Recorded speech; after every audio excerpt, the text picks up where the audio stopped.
a comenzar con una oración.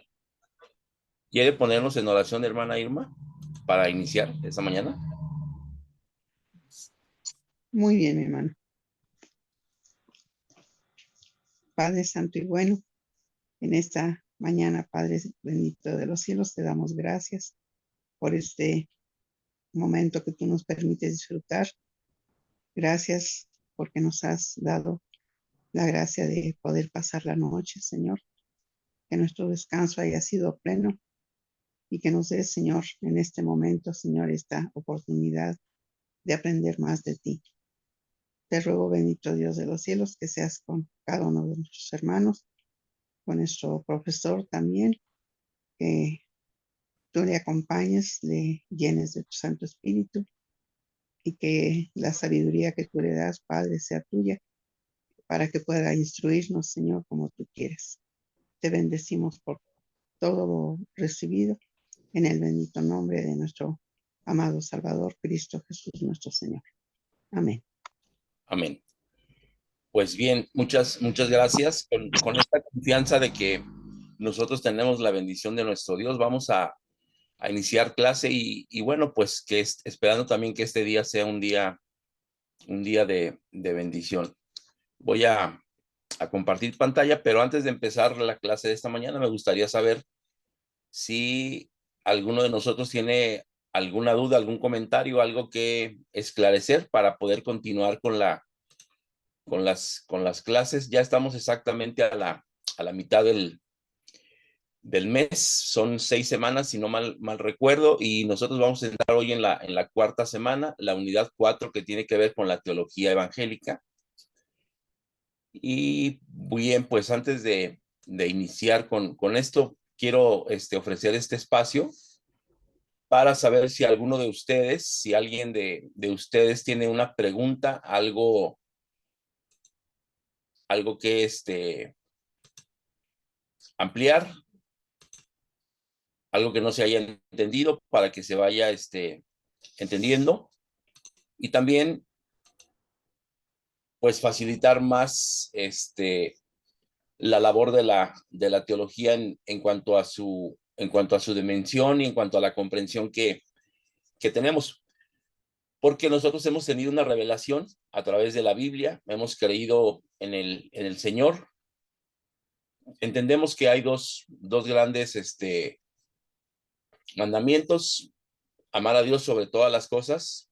Eso implica conocerlo porque Él nos amó primero, y la otra es horizontal, la otra tiene que ver en nuestro plano terrestre, que es al prójimo como a nosotros mismos. Y no todos los prójimos, no todo el prójimo conoce a Dios como lo conocemos nosotros. Es decir, ellos no han tenido una revelación bíblica como nosotros la tenemos. Incluso quienes están en la iglesia, quienes están en la comunidad donde nosotros nos desarrollamos, no han comprendido a Dios en su verdadera dimensión.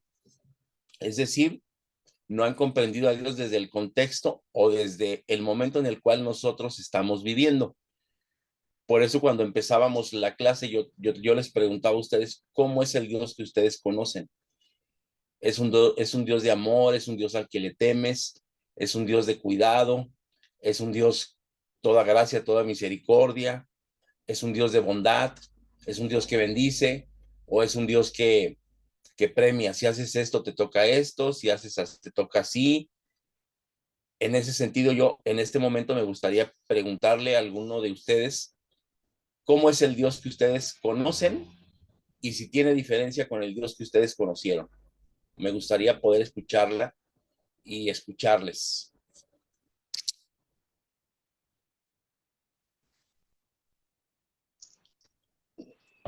Permiso. Em, eh, Mi hermano, yo al principio que conocí un poquito más de Dios, pues es a lo mejor un poco difícil, ¿verdad? Porque sí era un Dios que castigaba si uno hacía las cosas mal, un Dios que tomaba venganza, ¿verdad? Porque no éramos sujetos a su obediencia. Pero al paso de los años, leyendo su palabra, me di cuenta que no es así, que Él es siempre un Dios de amor, que nosotros a veces en nuestra humanidad fallamos y que esos fallos traen consecuencias, pero que Él siempre está ahí con amor, esperando que nosotros retomemos el camino. Perfecto. Usted misma, hermana Irma, cuando dice que esos fallos traen consecuencias en nuestra vida diaria o traen consecuencias en nuestra vida espiritual. Pues yo creo que en ambas, porque cuando erramos, hacemos algo equivocado delante de Dios en nuestra vida diaria, sí trae consecuencias porque no nos sentimos en paz, porque sabemos que las cosas no las hemos hecho como a Dios le agrada.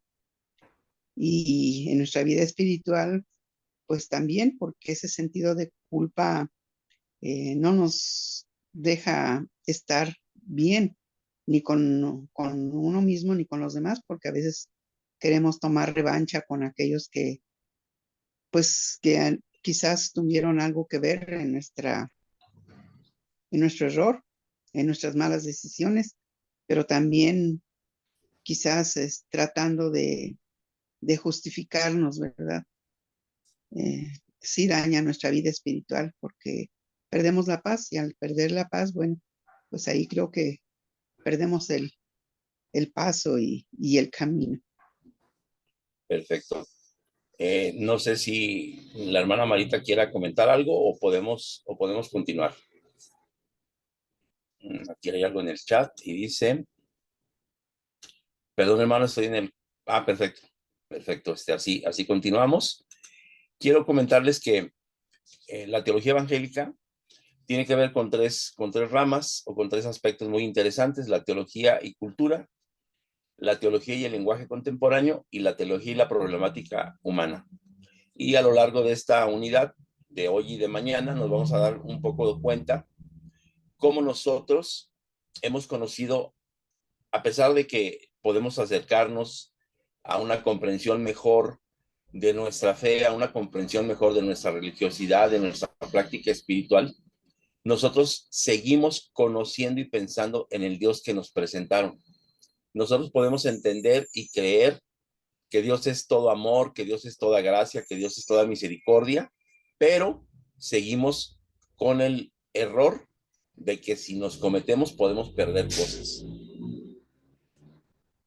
Ser beneficiarios de la gracia, de la misericordia y entender que tenemos un Dios inmutable, a veces no es tan poderoso ese concepto y nosotros seguimos creyendo en el Dios que nos inculcaron.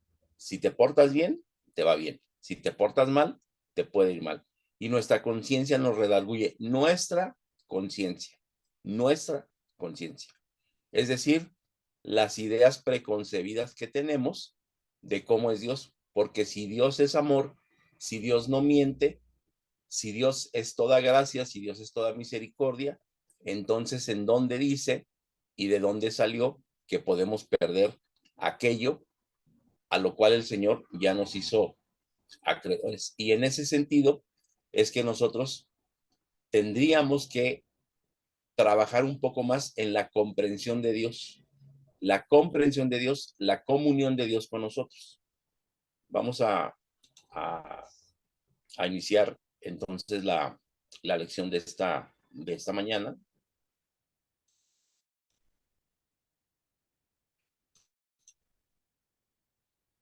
Y bueno, les comentaba que teología y cultura es parte de la teología evangélica, teología y el lenguaje contemporáneo y teología y la problemática humana. Esto es lo que vamos a ver nosotros en estos dos días.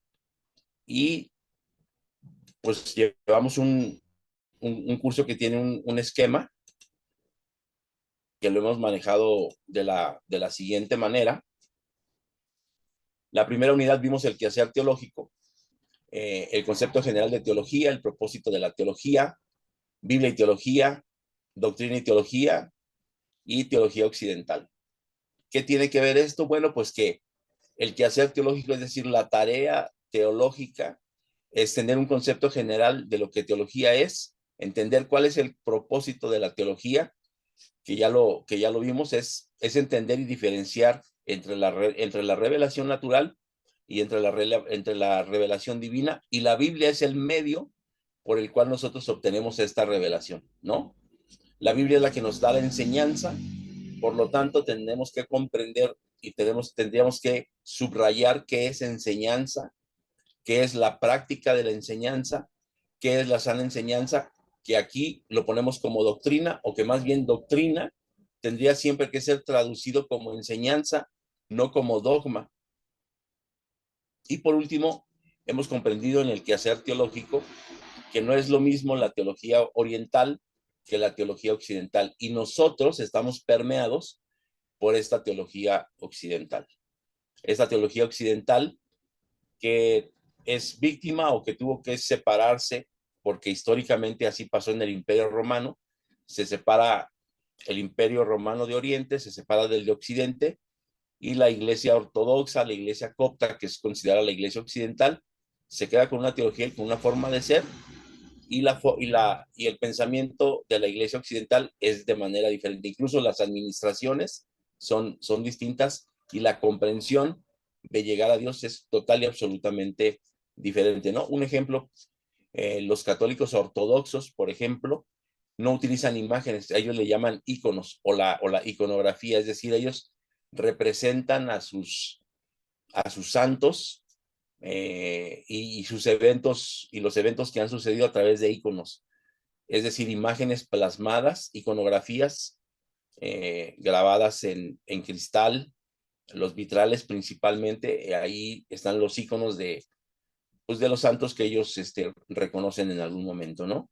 Y en el caso de la Iglesia occidental, que se institucionalizó como la Iglesia del Orbe, y que hoy la conocemos como católica, apostólica y romana, pues bueno, ellos se basan mucho en lo que es ídolos y santos, y muchos ritos y este tipo de cosas, ¿no? La unidad 2 vimos teología, en donde para nosotros ya era muy interesante tener una definición propia, independientemente de que hay una definición de teología, y de que nos dimos cuenta que la definición de Erasmo era como que la más acercada, porque nos ayudaba a comprender la fe desde el estudio de Dios. Nosotros tenemos que tener una definición propia de lo que es teología, ¿no? Y ahí nos dimos cuenta cuál es la relación entre la religión y la teología, entre la naturaleza, cuál es la naturaleza de la teología. La naturaleza de la teología nos dábamos cuenta que es el hecho normal y natural de saber que hay un ente espiritual mayor a nosotros, y no necesariamente lo alabamos y lo reconocemos como nuestro Dios o como nuestro creador. Y posteriormente vimos la relación de la teología con otras disciplinas, como la ética, como la filosofía, que son dos ramas de las ciencias sociales, y que en su momento la teología llegó a ser como la ciencia más grande en aquel mundo conocida.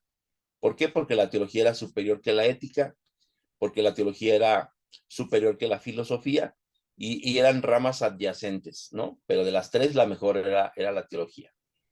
En la unidad 3, que terminamos de ver la semana pasada, pues vimos lo que era la teología natural, la teología bíblica, la teología histórica, la teología sistémica, la teología exegética y la teología práctica, ¿no? Que tienen que ver, pues, con esto que les decía, conocer los atributos de Dios, cuáles son sus atributos perfectos, y cuáles los podemos tener nosotros como seres humanos, pero hay atributos que son solamente pertenecientes a Dios por su naturaleza, ¿no?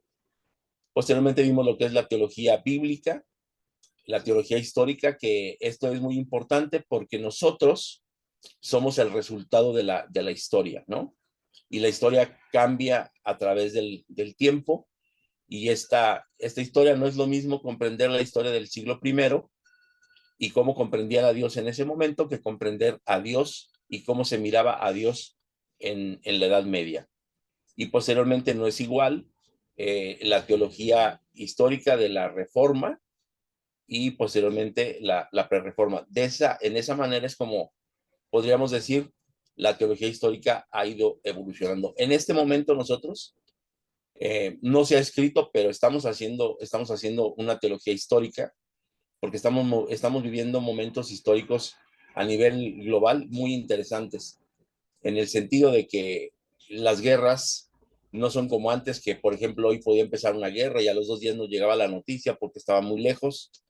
Hoy vemos las cosas en el instante, pasa un desastre, lo vemos en el instante, hay hechos de violencia, los vemos en el instante, y todo eso modifica y cambia la historia. Entonces, la teología, por ende, tiene que cambiarse y se tiene que modificar.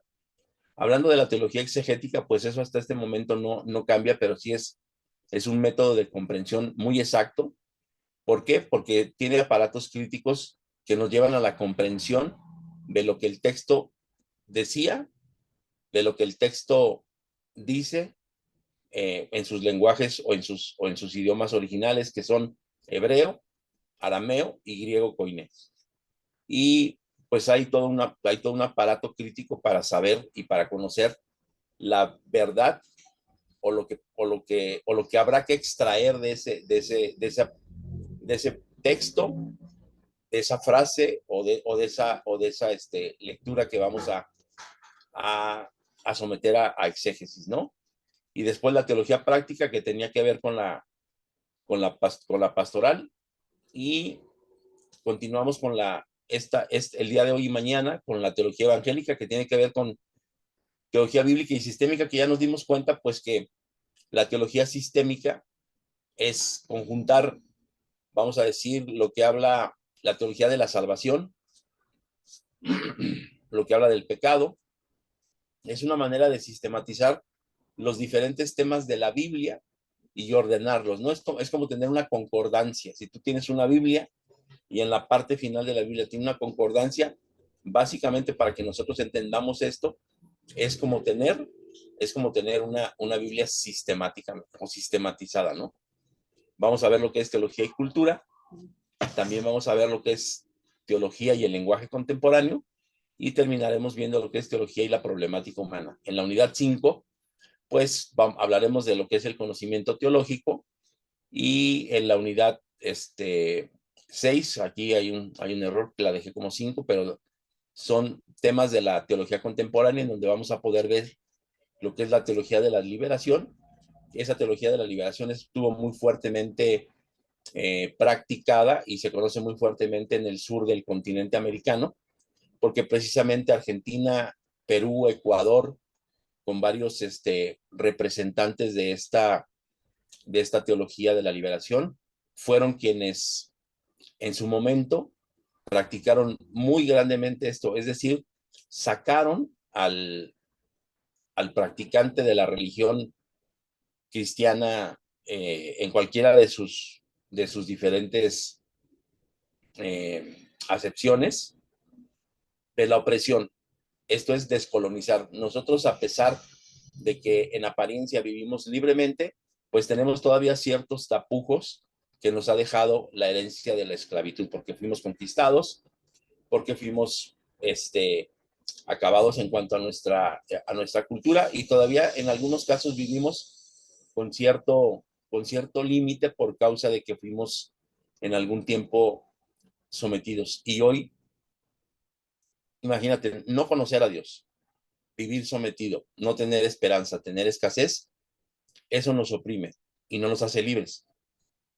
Entonces vamos a conocer un mucho sobre esto de la teología de la liberación, posteriormente teología femenina, que tiene que ver cómo interpretan a las mujeres desde su punto de vista, esto que es teología queer, que tiene que ver con los nuevos movimientos, bueno, no con los nuevos, sino con los movimientos eh, lésbicos, gays, transexuales y todo este tipo de cosas. ¿Cómo podemos nosotros comprender en la actualidad a estas minorías que desde el punto de vista de muchos tienen un problema, o desde el punto de vista de muchos tienen una moda, pero desde el punto de vista de la teología tienen un espacio en donde en donde se puede acercar a nuestro Dios? Y al final terminaremos viendo diversas teologías étnicas, ¿no? Como la teología negra, como la teología asiática, diferentes teologías. Entonces, pues esto es a grosso modo lo que estamos viendo en el curso. Las tres primeras verdes ya las vimos. Y bueno, además ustedes han empezado a manejar cierto lenguaje de la ciencia de la teología, ¿no?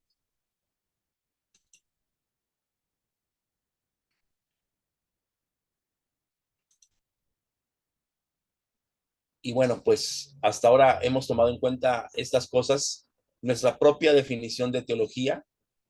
Hemos de tener y hacer mucho énfasis en las palabras que no comprendemos. Hay palabras que yo les dije que investigaran y que definieran.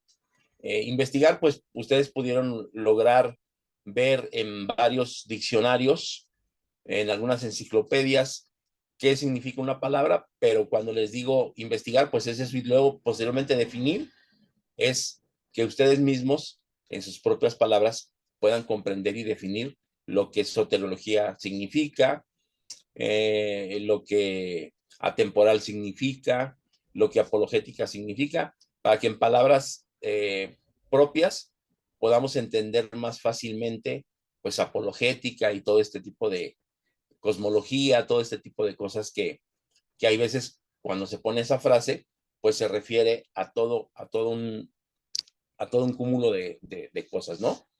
Posteriormente, comprender que la función de la teología a través de la historia, quienes se han dedicado a las labores teológicas han concebido su tarea de muchas maneras diferentes. Es decir, hace un momento yo les platicaba a ustedes que la teología es dinámica. El ser humano es dinámico por naturaleza, entonces la ciencia, la prueba y el error que que ya se checaron, que ya se vieron, aunque eso no cambia, lo que sí cambia es el entorno. Entonces nosotros tendríamos que estar actualizándonos en la teología. No es estudiar más teología, es que desde nuestro punto de vista, desde nuestra opinión, desde nuestra óptica, las cosas cambian. Es decir, Dios es amor, sí, siempre Dios ha sido amor.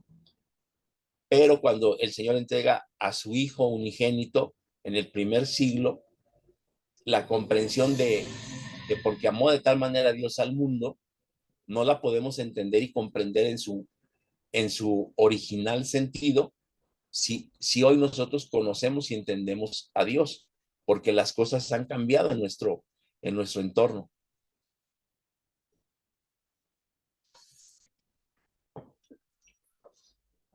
Entonces, otro de los temas y otro de los puntos que nosotros tenemos que entender muy claros es que nosotros tenemos que contextualizar el momento vivencial, es decir, esto que en origen lo conocimos como Sitchin Leven, el momento creacional y el momento fundacional de la palabra, y esto tiene que ver con teología pastoral, es decir, cuando nosotros damos un sermón, cuando nosotros evangelizamos, lo primero que tenemos que hacer es contextualizar, entender cuál es el momento que está viviendo el grupo o la persona o la familia con la cual se va a hablar del evangelio, ¿no? Primero contextualizar, entender qué momento crítico, qué momento complicado, qué momento adecuado se está viviendo y en ese sentido compartirles la palabra, la revelación bíblica. La teología y otras ramas de la ciencia durante el siglo XIX y especialmente durante el XX se desarrollaron varias disciplinas relativamente nuevas o que al menos no habían alcanzado antes esta categoría, ¿no? La teología y la sabiduría. Es todo un proceso y quien la practica no solamente busca entender e interpretar las escrituras, busca que esas escrituras lo formen y se profundice en su relación con Dios. Esto tiene que ver con teología y Biblia. Nosotros no podemos tener una revelación de parte de Dios si no estudiamos la palabra de Dios. Yo les mencionaba que la palabra de Dios cerrada y puesta en un librero o puesta detrás en nuestra cabecera o puesta en la mesa de centro abierta en el Salmo 23, en donde ustedes gusten y manden, no tiene razón de ser. La razón de ser es acercarnos a la letra, pedir su Espíritu Santo, comprenderla y de esta manera nosotros estaríamos practicando sobre lo que la sabiduría es, ¿no? Y así de esta manera entonces podríamos iniciar una muy buena didascalia, es decir, una muy buena práctica de la enseñanza. Teología y ciencias sociales, y es lo que vamos a tratar en esta mañana y el día de mañana también. La teología se interesa solamente en la naturaleza de Dios. Posiblemente podría desentenderse de las ciencias sociales. ¿Y qué creen? No. Porque el ser humano es social, porque el ser humano es cultura, porque el ser humano genera muchas cosas que tienen que ver con la sociedad, ¿no? Psicología, sociología, el ser humano, por la misma razón de ser humano y de ser gregario, es decir, que se junta y que se conjunta, eso tiene que ver con las ciencias sociales, tiene que ver con sus derechos, tiene que ver con su cultura, tiene que ver con su educación. Entonces la teología y las ciencias sociales siempre van a ir intrínsecas. Bien, pues nos quedamos la semana pasada con una parte de la teología que se llama teología práctica, pero que también es conocida como teología pastoral. Esta es la rama de la teología que se centra en las implicaciones cotidianas modernas de las creencias teológicas cristianas. En esta área de la teología, a menudo es el enfoque de los estudiantes del ministerio pastoral, de los ministerios, perdón, de los misioneros, de los directores de educación cristiana y de otros roles del ministerio vocacional en universidades, en seminarios cristianos. La teología práctica es la aplicación de la verdad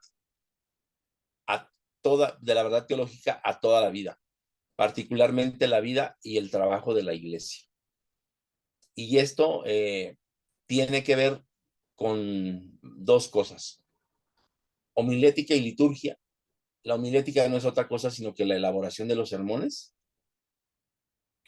y tiene que ver con la pastoral, es decir, con cómo el pastor se acerca a su grey para pastorearla, dependiendo el momento situacional en el cual él viva. Hace poco tiempo yo miraba una iglesia católica que tiene pastoral de la familia, pastoral del matrimonio, pastoral para juventud, pastoral para jóvenes adictos, pastoral para divorciados. Bueno, había como 12 pastorales diferentes en una sola iglesia. Lo que yo no me detuve a ver es si el mismo sacerdote o si el mismo padre en esa iglesia católica era el que generaba esa pastoral, o si había un cuerpo pastoral que se dedicaba a eso.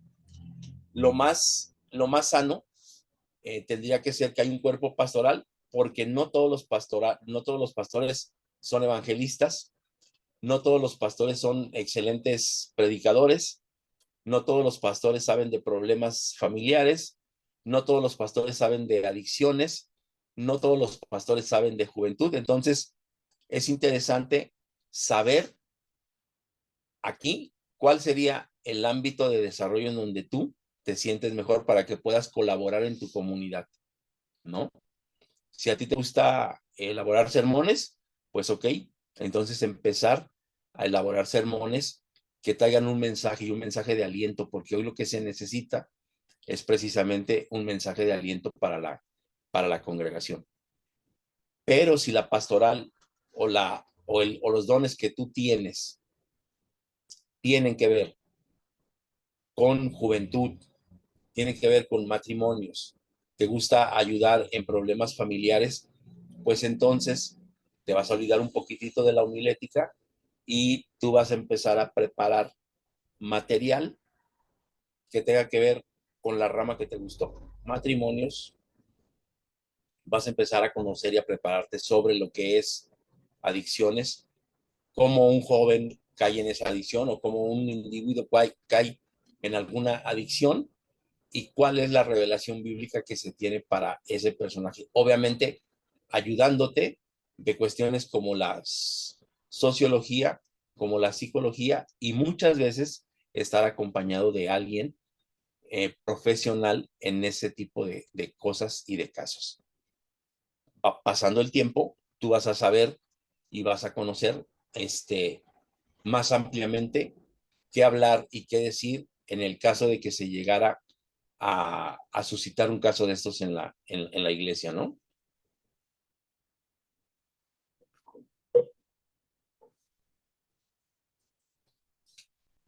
Actualmente, nosotros estamos viviendo, digo, las noticias así lo ponen como en el top, el problema de Hamas con Israel. No es la única guerra en el mundo. Hay problemas de Ucrania con Rusia, hay problemas con la guerra civil yemení, hay problemas con algunas otras guerras, como Azerbaiyán con Armenia. En totalidad, más o menos, hay como 15 guerras en el mundo. Y, y, por ejemplo, yo vivo, aunque ustedes no lo crean, en un país en donde la guerra ha dejado más muertes a lo largo de la historia en este año. Y muchos de ustedes se van a preguntar y van a decir, pero si México no está en guerra. Y México no está en guerra ni civil, ni contra otro país, ni nada. México, desde hace algunos años, está librando una guerra contra el narcotráfico.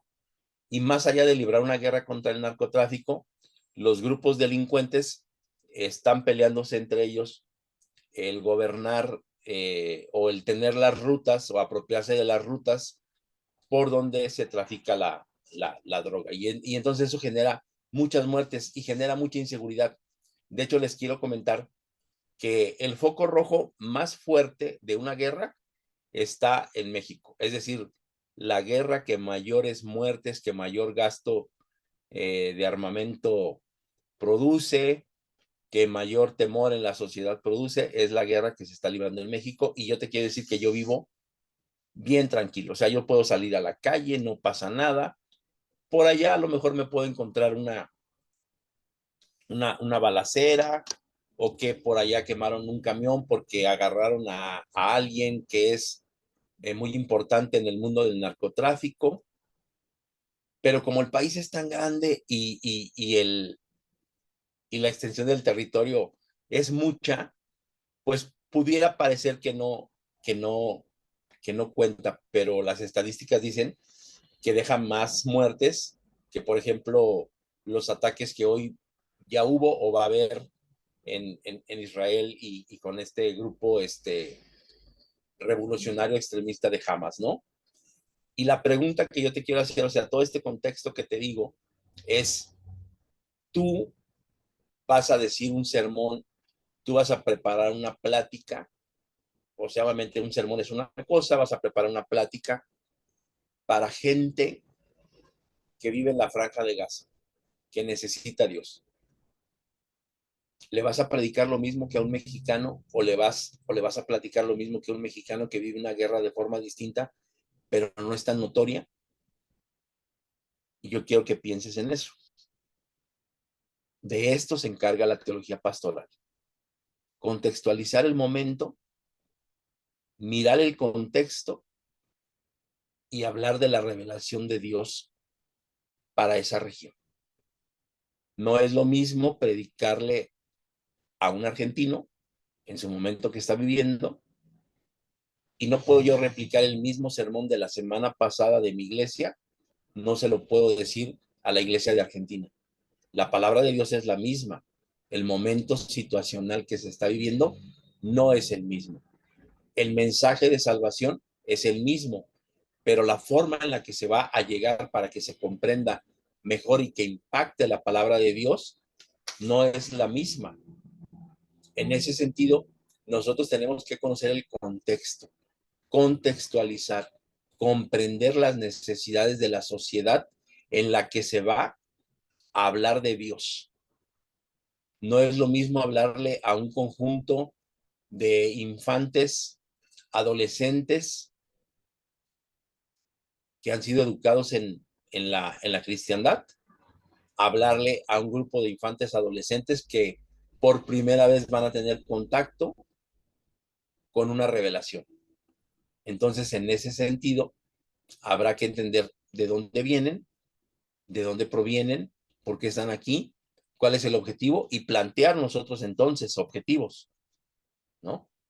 Objetivos y metas, porque lo que nosotros estamos por hacer es participar con ellos de una revelación divina. Y te quiero comentar esto para que lo tomes en cuenta. Todas y cada una de las veces que un pastor, que un diácono, que un obrero, que una hermana líder, que una diaconisa, que un obispo abren la palabra de Dios para manifestar un mensaje, está ocurriendo un acto divino humano. Más allá de que sea una simple plática sobre Dios y se abre la Biblia y se empieza a enseñar, está sucediendo un acto divino humano.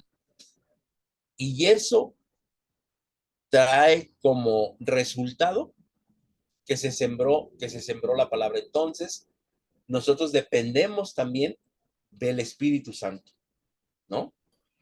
Hemos mirado en dos ocasiones que nosotros podemos tener las mejores enciclopedias, podemos tener los mejores libros, podemos tener un facilitador con una comprensión muy fácil y muy distinta, pero para practicar teología se necesita depender del Espíritu de Dios.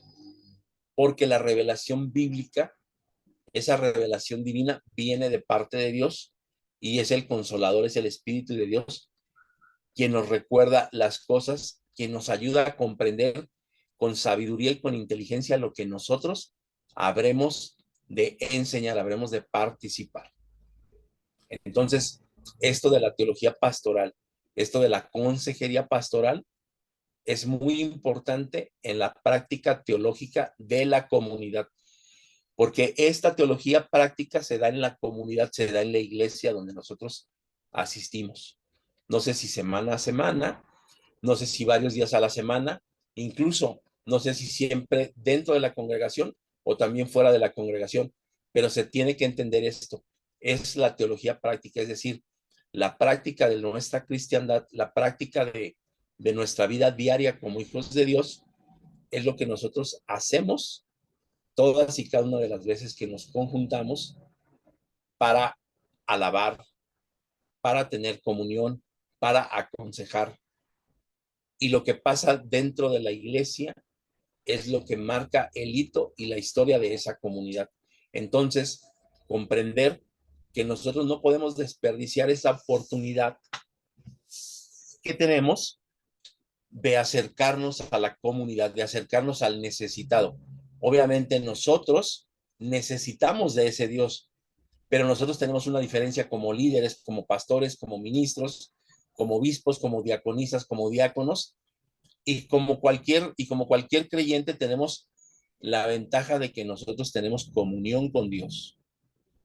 Y entonces tenemos que aprovechar que esa comunión con Dios a nosotros nos está generando una nueva y mejor revelación para la comunión que tenemos hacia con Él. Continuamos.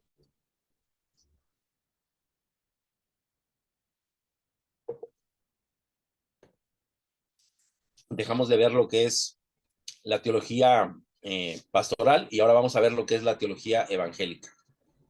Aquí hay una fotografía de René Padilla, falleció, si no mal recuerdo, el año pasado. Él fue ecuatoriano y él fue quien mayormente escribió al respecto de la teología evangélica, juntamente con otros autores también latinoamericanos. Y él dice que toda religión tiene su teología.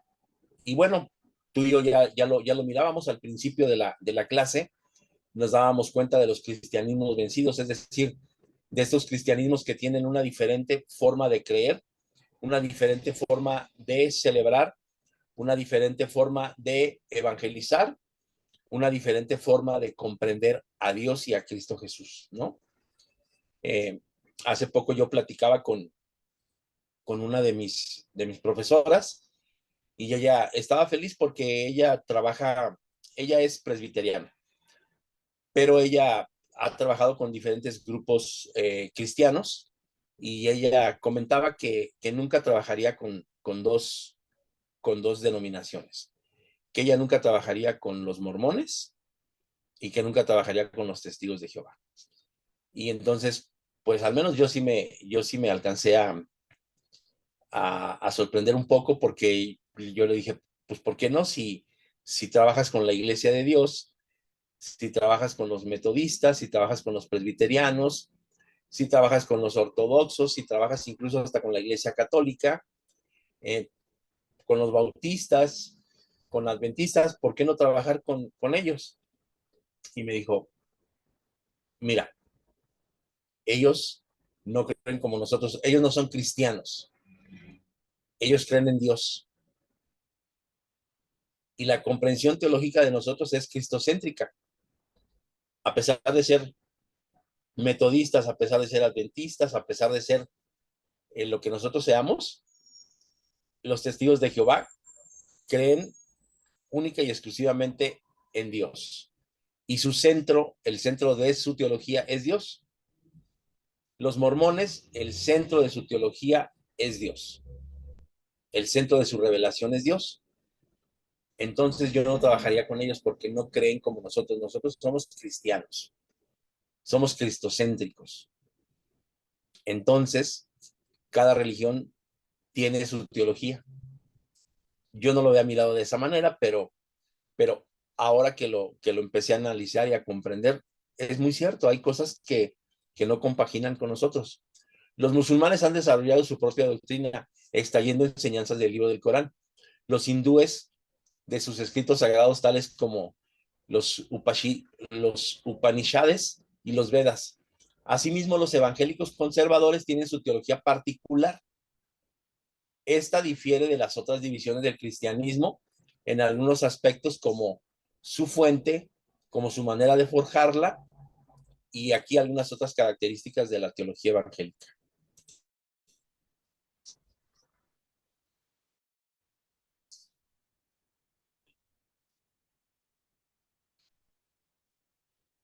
Bueno, esto ya lo vimos, pero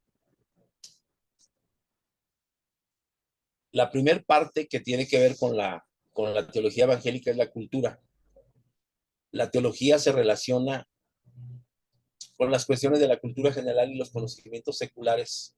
Por ejemplo, intenta evaluar a la luz de la Biblia los descubrimientos y teorías de la ciencia referentes al origen del universo, del hombre. La una arroja luz sobre la otra y el teólogo busca la relación entre ellas. También la teología trata de relacionar el punto de vista del hombre con la psicología moderna y la providencia de la historia secular. El ser humano es cultura, es decir, el ser humano cultiva su conocimiento, el ser humano cultiva su espiritualidad, el ser humano cultiva su educación, el ser humano cultiva sus habilidades artísticas y todo esto lo hace, aunque ustedes no me lo crean, en relación a la comprensión que tiene de la espiritualidad, es decir, de la revelación natural o de la revelación divina. Y por esto la teología tiene que ver con la cultura y aquí es en donde entra la principal parte. No es lo mismo hablar de Dios en un lugar que tiene guerra, no es lo mismo hablar de Dios en un país subdesarrollado, no es lo mismo hablar de Dios en un país desarrollado. No es lo mismo. Ahora, hablando de la cultura latinoamericana, nosotros somos muy distintos de la cultura europea.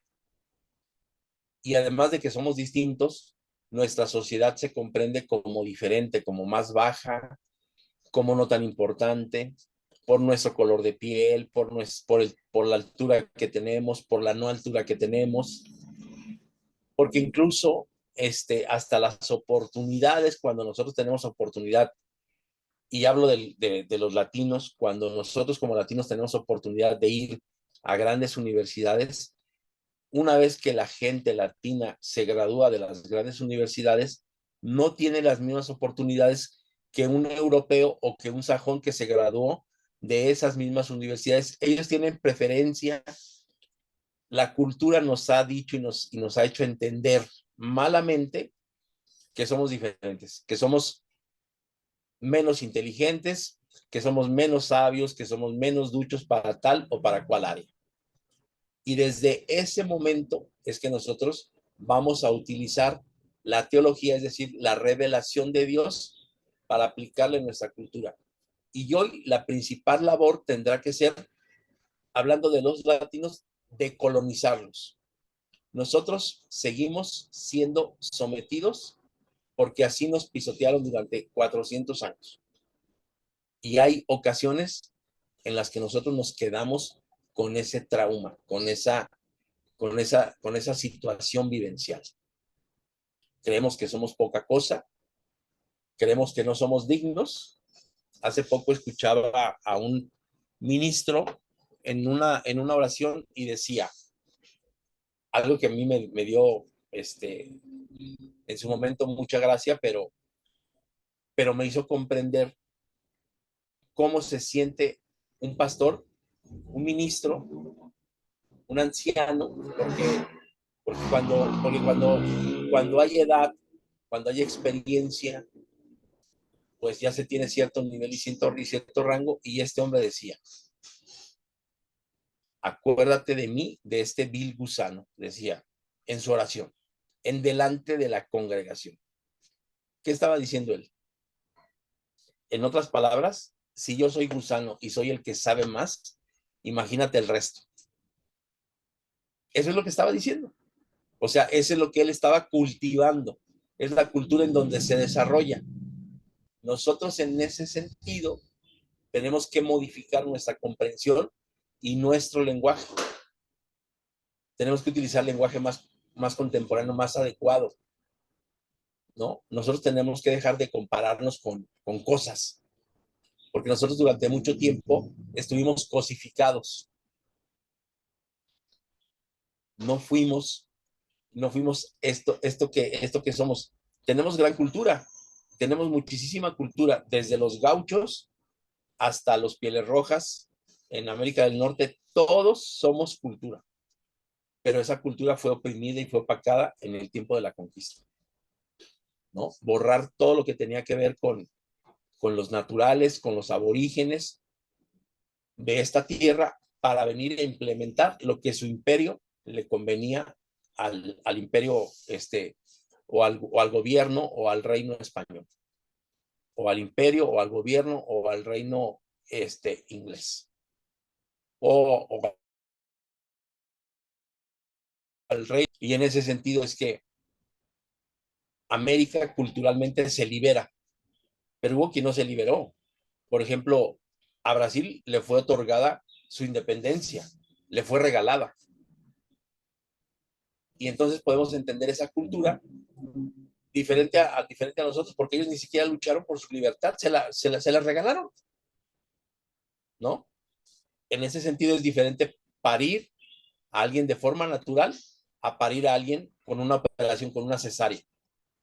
Cuando luchas por tu vida, las cosas cambian, pero cuando te ayudan a vivir, las cosas son más fáciles. Y desde ahí nosotros tenemos que entender que nosotros tenemos detrás de nosotros no un misticismo, un mestizaje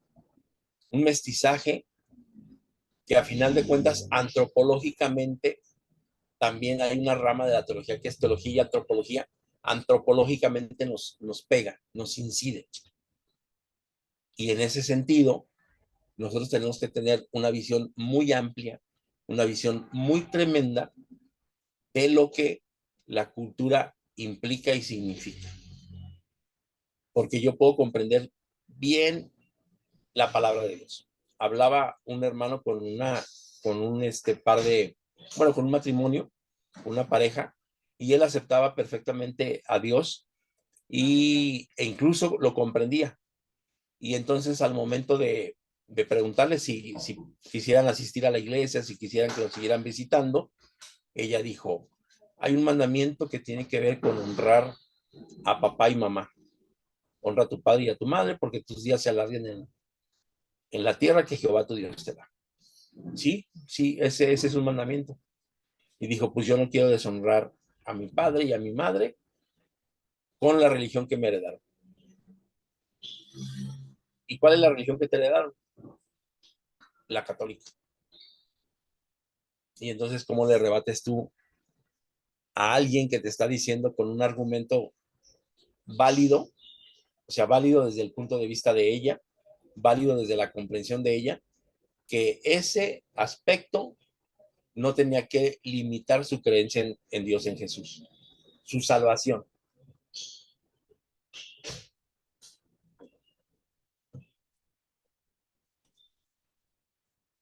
Y es ahí en donde nosotros tenemos que decolonizar